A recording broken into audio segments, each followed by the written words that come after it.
የተለመደ ነው እንግዲህ መግለጫውን አይተናል። በተለይ ከሰዓት በኋላ ነው ያየነው ይህንን መግለጫ። የተለመደ ነው ምን ማለት ነው?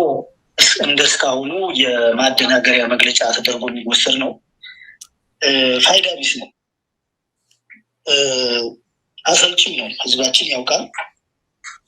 በዋናነት በተደጋጋሚ ይሄ ብአዴን የሚባለው ጥገኛ ቡድን በተለይ አሁኑ ብአዴን በዚህ 3 ዓመት ውስጥ ያለው ብአዴን ማለት ነው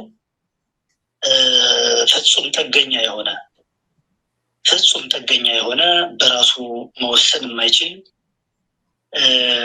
ምናልባትም እያንዳንዱ ነገር 4 ኪሎ ላይ ተቀምሮ የሚሰጠውን ብቻ የሚፈጽም የአማራን ህዝብ በፍጹም የማይወክል አደገኛ ቡድን ነው እና በመሰረታዊነት እስካሁን ሲያደርገው ከነበረው ማዕከል ላይ ያለው ወይም ደግሞ ማዕከላዊ መንግስት ነኝ የሚለው የአብይ አህመድ ቡድን እስከ ክልል ድረስ ክልል ላይ ያለው ከሚለው እስከ ብአዴን ድረስ ተመሳሳይ ይዘት ያላቸው መግለጫዎችን ነው ሲያስተጋቡ የሚኖሩት። ዋና ታርጌቱ ማደናገር ነው። የፋኖን ስም ማጥፋት፣ ማጠልሸት ነው። በሌላ መልኩ ደግሞ አለሁ ለማለት የሚመስል ነገር አለው። እስትንፋሱ ሊቆረጥ ትንሽ የቀረው ምናልባት እግር የሌለው እስካሁን እግር የሌለው ብአዴን ነው። በተለይ በዚህ 3 ዓመት ውስጥ ያለው ብአዴን እንደሚታወቀው የአማራ ክልል አካባቢዎች በተለይ ገጠራማው እና የገጠር ከተማዎች ሁሉ በፋኖ ቁጥጥር ስር ናቸው። የራሳችን የፋኖ መንግስታዊ ስርዓት ወይም ጊዜያዊ አስተዳደር ተመስርቶባቸው ነው ያለው። በምንም መልኩ ሴል የሌለው መሬት ላይ መሰረታዊ መሰረት የሌለው ቡድን ነው እና ይሄ ቡድን ስለዚህ አለው ለማለት የሚመስል ነገር አለ በአንድ በኩል የምናየው። ምናልባት ከዚህ ባሻገር ደግሞ የተስፋ መቁረጥ መፍጨርጨር ሁሉ አለ እና በተለይ ፋኖን በተላላኪነት በመክሰስ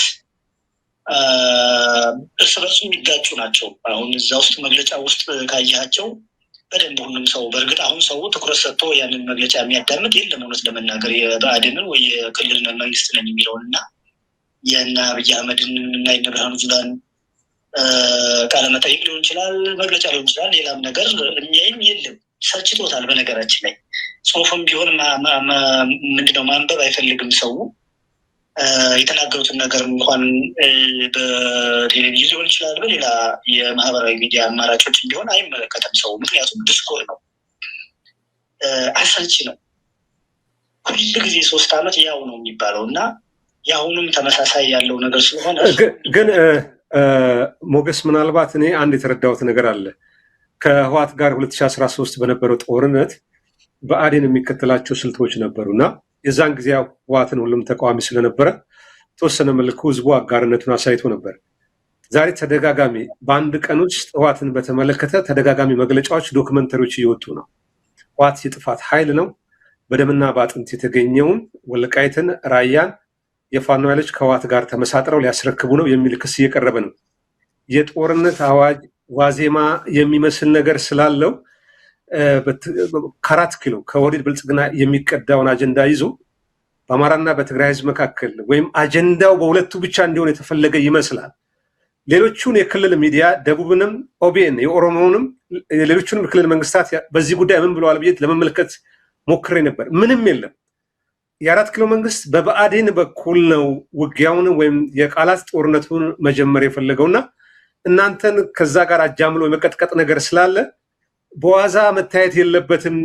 ህዝብን ያማከለ ሌላ የጦርነት እንቅስቃሴ እንዳለ ማሽተት ይቻላል በሚልም ጭምር ነው። ይሄንንስ እንዴት ታየዋለህ? ጥሩ መሰረታዊ ነገሩ እንዳልኩ ነው እኮ የሚያየው የለም ያልኩ ለዛ ነው። ህዝቡ ከኛ ጋር ነው። ህዝቡ የፋኖን ትግል ነው እንደ ዋስትና የሚመለከተው። ህዝቡ የአማራ ህዝብ የህልውና አደጋ ላይ መሆኑን በተግባር አይቷል፣ ሞቷል፣ ተፈናቅሏል፣ በብዙ ነገር ግፍ ተፈጽሞበታል። በርካታ ሴራዎች ተሰርተውበታል። ስለዚህ በመከራ ውስጥ ያለ ህዝብ ነው። በዚህ 3 ዓመት ውስጥ ያለው ችግር ህዝቡ በመከራ ውስጥ ያለ ህዝብ ነው እና የኛን መጠንከር የኛን ማሸነፍ ብቻ ነው የሚጠብቀው እና ዲስኩር ነው ያልኩ ለዛ ነው። በመሰረታዊነት አሁን ልትይዙት የሚገባ እናንተ ህዝቡ የፈለገ ቢል የሚያምነው አይደለም በአደንም ቢሆን ሌላም አካል የሚያምን የለም። ከፋኖ ውጭ የሚታመን አሁን ሊያገኝ አይችልም። በነገራችን ላይ ለምን ካልክ በብዙ ነገር ዋሽተውታል። አሁን እንደዚህ ማንነትን አሳልፈው ሊሰጥ ምናምን ይላል። እንደምታየው ነው። ሁሉ ጊዜ ይለፈልፋሉ። ይሄን ከሬጋ እየሰሩ ምናምን የሚሉ ነገሮች አሉ። ይሄ ምንድን ነው? አሁን አጀንዳ የመፈለግ አባዜ ነው አንዱ። ሁለተኛ ስጋት ነው። ይህን ህዝብ በዚህ መልኩ ፋኖ እንዲህ አይነት አጀንዳ ውስጥ ገብተዋል፣ እንዲህ አይነት ማንነትን አሳልፎ ሊሰጥ ነው ይላል በአንድ መልኩ። በሌላ በኩል ደግሞ አጥፍተናቸዋል ይላል። አለመጥፋታችን ብቻ ሳይሆን መጠንከራችን ህዝባችን ያውቃል። የምንታገልበትን አጀንዳ ህዝባችን ያውቃል ከበቂ በላይ። የአማራ ህዝብ የምንታገልለትን አጀንዳ ያውቃል። ለማንም እንደማንታገልና ለአማራ ህዝብ ብቻ እንደምንታገል፣ የአማራ ህዝብ መብት ጥቅም እንደምንታገል መሰረታዊ መነሻችን የአማራ ህዝብ ህልውና መሆኑ በዓላማ ደረጃም ሀገሪቱን የማስቀጠል ፍላጎት የሀገሪቱን አንድነት ከመፍረስ የመታደግ ትግል መሆኑን ህዝባችን ያውቃል። ስለዚህ በምንም መልኩ አይደናገርም። አሁን እንዲያ ነው እንዲህ ነው ልልህ አልችልም። ምን ማለት ነው? ለአማራ ህዝብ የህልውና ትግል ነው የምንታገለው አልን ማለት የአማራ ህዝብ ጥያቄዎች አሉ በደንብ ሊቆጠሩ የሚችሉ እኛ አላማችን ላይ ያስቀመጥናቸው የአማራ ህዝብ ጥያቄዎች አሉ። እነሱ ጥያቄዎቻችን የምንታገልላቸው አጀንዳዎቻችን በህይወት የመኖር መብት አንዱ ነው። ሁለተኛ የማንነት የወሰን ጥያቄዎች፣ እነዚህ የአማራ ህዝብ ጥያቄዎች ናቸው። ለማንም አሳልፈን የማንሰጣቸው። የስርዓት ለውጥ ጥያቄያችን ነው። የህጎች መሻሻል ጥያቄያችን ነው። የአማራ ህዝብ በየትኛውም አካባቢ ተዘዋውሮ ተንቀሳቅሶ የመስራት መብት ጥያቄዎቻችን ናቸው። የአማራ ህዝብ በየትኛውም አካባቢ የሚኖረው ፖለቲካዊ ውክልና እንዲያገኝ ጥያቄዎቻችን ናቸው። ስለዚህ እነዚህ ሁሉ ጥያቄዎቻችን እንደሆኑ ህዝባችን ያውቃል። ከበቂ በላይ አጀንዳችን ወይ ደግሞ የምንታገልለትን አላማ ለህዝባችን አስርጸናል። ብቻም ሳይሆን እኛ የወጣነው ከህዝብ ስለሆነና እያንዳንዱ ቤት ውስጥ ፋኖ አለ። ያ ፋኖ ለማን እንደሚሞት፣ ለማን እንደሚራብ፣ ለማን እንደሚታረስ፣ ለማን ደሙን እንደሚያፈስ፣ ለማን ህይወቱን እንደሚሰጥ ይታወቃል እና ሰው የሚያደናግረው ነገር የለም። ስለዚህ አሳልፈን የምንሰጠው የህዝብ መብት እንደሌለ ይታወቃል። በአማራ ህዝብ የህልውና ጉዳዮች ላይ ከሆን የቆም ነው በምንም መልኩ አሳልፈን የምንሰጠው የህዝብ ጥቅም የለም ነው በዋናነት የመሰመር መቻል አለበት። በሌላ መልኩ ግን በተለይ ይህ አገዛዝ ማደናገሪያው እንደዚሁ ነው። አሁን ቆሞ የሚዋጋኝ የለም ይላል። የተደራጀ ኃይል የላቸውም ይላል። የፖለቲካ ጥያቄ የላቸውም፣ አጀንዳ የላቸውም ይላል። በሌላ መልኩ ደግሞ እየተባበሩ ነው ይላል። ይሄ እኮ ራሱ የሚጋጭ እኮ ነው። እስኪ እንግዲህ አስብ። ቆሞም አይዋጋህ ሾለቆ እያለ ያለ ኃይል ከሆነ ተራራ እያለ ዋሻ ለዋሻ እያለ ያለ ኃይል በዛ መልኩ የደከመ ኃይል ከሆነ እንዴት ነው ከሌላ ጋር የምትሰራው? በቃ ይሄ ነው ዋና መሰረታዊ ጉዳይ። በዋናነት ግን ህዝባችን ያውቃል። የተደራጀ ፖለቲካ ኤሊት ያለው መዋቅር ያለው እዝና ሰንሰለት ያለው በቅርብ ጊዜ ወዲህ ደግሞ የበለጠ ድርጅታዊ አንድነት ያለው ለአማራ ህዝብ ውክልና በዘላቂነት መወከል የሚችል ተቋም ያለው ትግል ነው እና እየታገልን ያለ ነው። ስለዚህ ህዝባችን ከበቂ በላይ ያውቃል። አሳልፈን የምንሰጠው ነገርም እንደሌለ ይታወቃል። በመሰረታዊነት ግን በሁለት ጉዳዮች፣ አንዱ የኢትዮጵያን ህልውና ለማስቀጠል ሌሎች የኢትዮጵያ የምንላቸው ኃይሎች ጋር የግድ መምከር ያስፈልጋል። ኢትዮጵያን ለማስቀጠል ከማን ጋር ሆነ ነው የምናስቀጥለው? እኛ የአማራን ህዝብ እንወክላለን ካል ሌሎች ህዝቦችን የሚወክሉ ኃይሎች አሉ። ከእነሱ ጋር ካልተነጋገርን ኢትዮጵያን በምን አግባብ እናስቀጥላለን? የትግላችን አንዱ ዓላማ የኢትዮጵያን አንድነት ማስቀጠል ነው። ኢትዮጵያን ከመፍረስ መታደግ ነው ካል አማራ ብቻውን ያስቀጥላት የሚችል ሀገር እንዴት ብላ ትኖራለች? ዋናው ጉዳይ ያለው እዚህ ላይ። ስለዚህ ከሌሎች ህዝቦች ወይም ከሌሎች ኃይሎች ጋር አብረን እንሰራለን የምንልበት ጉዳይ አንዱ ኢትዮጵያን ለማስቀጠል ነው። በሌላ መልኩ ግን አሳልፈን የምንሰጠው የህዝባችንን ጥቅም፣ መብት፣ ፍላጎት የለም። በነዛ ላይ አንደራደርም።